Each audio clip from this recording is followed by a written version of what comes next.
la Russie prenne pas trop de position non plus et ils sentent un peu la patate. Ouais, et surtout que bon, sur le conflit Ukraine-Russie, pour moi, il va pas s'arranger de sitôt, tu vois. Parce que Donald Trump s'est dit très mécontent de son appel avec Vladimir Poutine au sujet de la guerre en Ukraine. Il veut aller jusqu'au bout, juste continuer à tuer des gens, tu vois. Et c'est vrai que bon, voilà, ça c'est tombé il y a 9 heures. Et malheureusement, bon bah, il semblerait que les négociations n'ont pas l'air de beaucoup avancer. Contrairement à ce qui s'est fait avec le Pakistan et l'Inde, qui s'est réglé en moins de 24 heures. Ça c'est une folie, hein. Et il faut savoir que un officiel du Pakistan avait émis l'idée qu'il voudrait passer le prix Nobel à Donald Trump parce que c'est grâce à lui que ce conflit a été réglé rapidement. Il y a aussi l'Iran et Israël qui a été la guerre de 12 jours qui est finie du coup grâce à l'intervention des États-Unis. Prix Nobel de la paix avec des menaces directes, ça marche. Mais non ironiquement, ouais, hein. La paix par la force, non ironiquement, oui. Hein. Tu vois, moi je pense que en tant qu'être humain, on marche à la peur en fait. Et tu sais, je parle pas de peur en mode on laisse planer des avions au-dessus de l'Iran pour que ils arrêtent les conflits, tu vois. Mais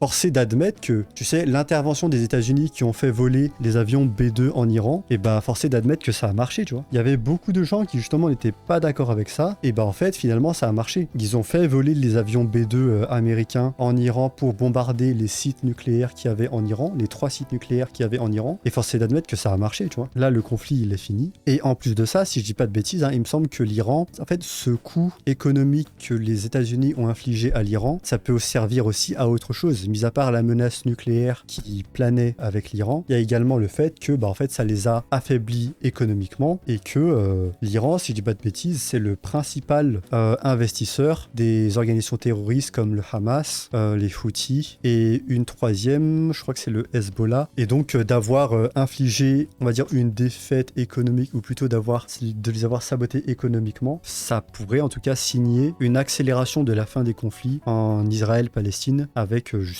le Hamas qui est pas mal financé, quoi.